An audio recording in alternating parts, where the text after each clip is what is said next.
ዘነቡዬ ዘነቡ ደሞች ይችላል ነው ስልኩን ብታመጣና ለይ ሰውዬ ብደውል ምን አነሳ ንጉሱ ንጉስ አብዬ እስቲ ሂድ እስቲ ጥራቸው ምን እያደረጉ ነው አውጪ ሀቃው ምን እያደረጉ ነው ሂድ እስቲ ንጉስ ሀፍታችሁን አስገብተሃል ፍየሎቹን አሰር እሰይ አህያይቱን በጊዜ አስገባ ለቦሮቹ ደግሞ ነገ አባትህን ጠምዳለን ገለባ አስጣቸው ብሎሃል ለለሚቱን ቀዘባ መስጣት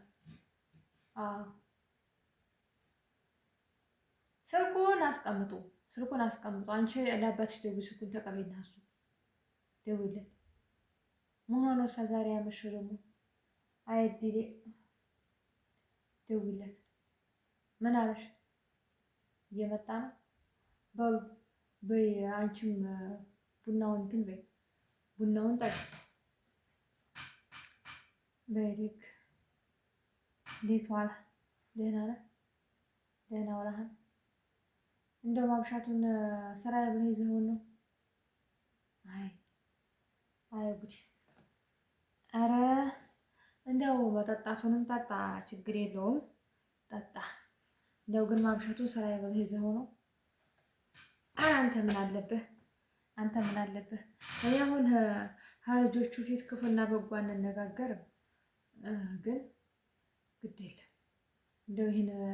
ልጆቹ የሚያውቁትን ነገር ልንገርህ እንግዲህ እኒህ ልጆች ህፃን አይደሉም ችግር የለም የኔ ጓደኞች ፋሽን ይለብሳሉ ፋሽኑን ይለብሳሉ እኔ ግን ይኸው በአንዲት መቀነት ይኸው በይቹ አለሁኝ ሀሰው እንኳን መደበቂያ ደህና ልብስ የለኝም አንተ ግን ማንም ጋር ጠጅ እየገለበጥ ታመሽልኛለህ ጭራሽ ደግሞ መጠጣት ሳያንስህ እያመሸህ ታስጨንቀኛለህ ልጆችን ማሳደግ አይሻልም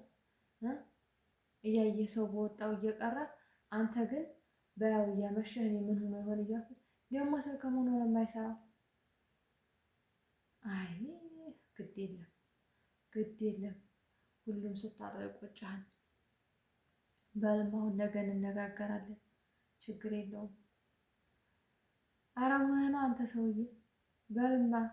አሁን የኔ ጥፋት ነው አንተ ጥፋት እኔ ጠጥታ አትምጣ ነው አጠጣ በቃ መጠጡን ተው መጠጡን ተው በልማ እየነህና አይ ጥሩ ስራ ነው እኔ ምን ገጥሞት ይሆናለሁኝ ለካ አጅሬው ጓደኞች ጋራ እየገለበትልኝ ነው ጠጅህን ኧረ ወዲያ ግድ የለም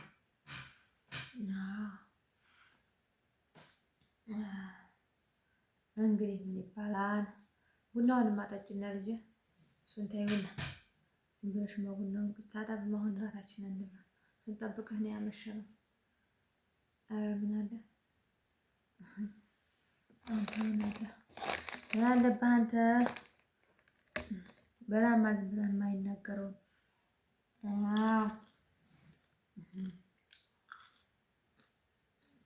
ዝም ብለህ ናው ኧረ አንተ ወንድሜ ምን እንግዲህ ተው እንጂ ነገር አይበለ ተው እንጂ ልጆቹ ትምህርት ቤት እንዳይሄዱ ጧት ይሄኛው ልጅ ጥመድ ያለው ተው እንጂ አሁን እነዚህ ልጆች 4 አመት ሙሉ ያለ ትምህርት ቆይተው አሁን ደግሞ ትምህርት ተከፈተ ተባለ አገር ሰላም ሲሆን አንተ ጥመድ ብለው ትሄዳለህ ይሄ ልጅ እንዳይማር አንተ ስትጠምድ ደግሞ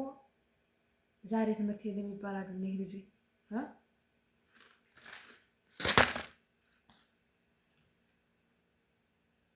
አሁን ምንድነው የሚሻለው ቢማሩ አይጠቅሙን ነው ብለህ ልጆቹ